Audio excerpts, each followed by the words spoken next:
The most redeeming thing about the Miura would be the fact that there's only so many of them. It's highly collectible. It's exciting because it's unusual, it's small, it's exotic, it's still exotic today, and it was significant in its styling. I think it's the car that put Lamborghini on the map.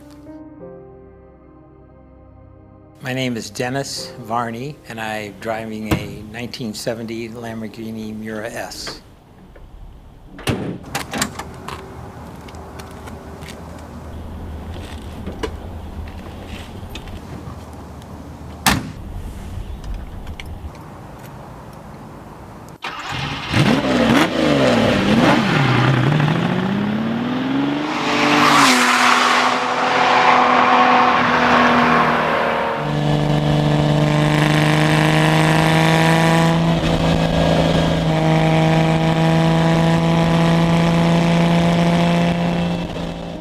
Lamborghini owner at the time was a tractor builder and an industrialist in Italy, and he decided that he wanted a supercar. So he went to Ferrari, and Enzo said, "We can't build you a special car. We have special cars, and you can have one of mine." He wasn't excited about that, so he went out and built his own car.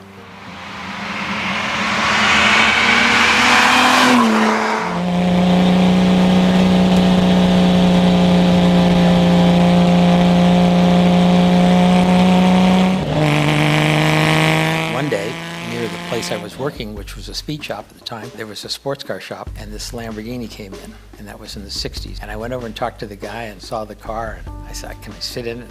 Could I get a little ride in it?" And we went maybe an eighth of a mile, if we went that far. And I looked in the back, I saw the car mirrors, I heard the noise, and I went, "Oh my God." And these things were $19,000 new in those days. And I had just bought a house with my wife for $11,000 in 1966. And I said, "I'll never be able to own one of these." So when I could afford it, I found this car, and it was somewhere in the Paso Robles area. And I bought the car and I drove it home. And it was fantastic. And I've owned it since 1979 and love the car. Never will sell it. It's just a beautiful, exciting automobile.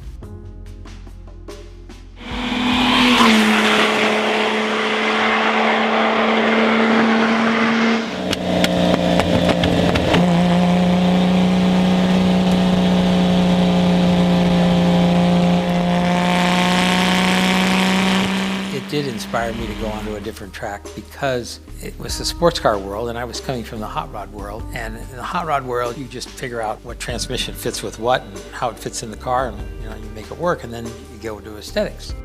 Well, when the Miura came about and I saw it, here was this stylish thing with an exotic motor in it, sideways in the back seat. It's an Italian hot rod. I went, whoa. And then that opened my eyes to all these other sports cars that I didn't even care about. And then I started looking at the race cars and carrying myself off into different areas.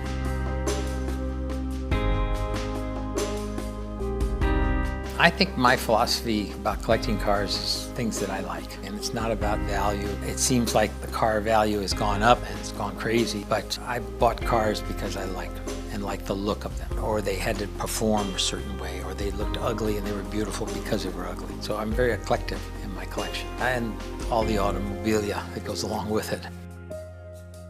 I have a 200S Maserati. There's 27 of those made. I have a D-type Jag. I've got a 300 SL, so they kind of run all over the place. I've got a couple of Alphas. I've got a 1940 2500 Alpha that's one of. It was a Graber body-built Swiss body car. I have a little Dino.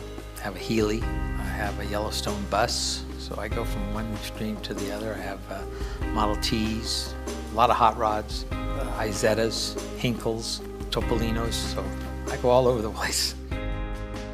I love them all, and when I'm in that one, I'm with that one. You don't want to walk up to one of your daughters or sons and say, "I love you the best more than anybody else," because the other ones will be very upset. So I don't talk in front of any of the cars. With each car I'm in love with.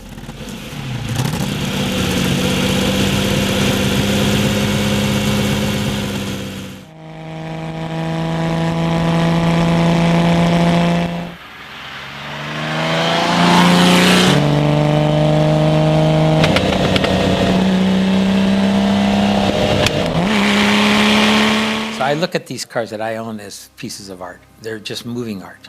They have flowing lines. The designers, each one of them is different. It's exciting to get in and go out and listen to the motor wind up at 6,000, 7,000 RPMs, and it's just shifting through the gears and just a wonderful sound, feeling. It's truly a road car. It's not a race car. It's a grand touring car. It doesn't get into the tight turns, you know, and go through them. It's for an open road, nice big car to drive.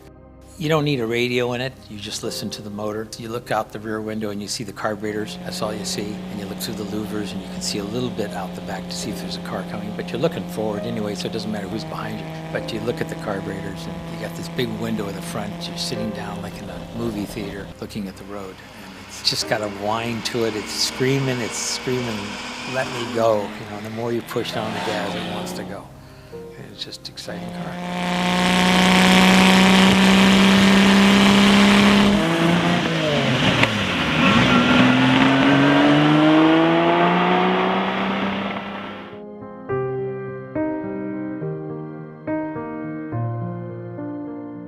I drink, eat, sleep cars.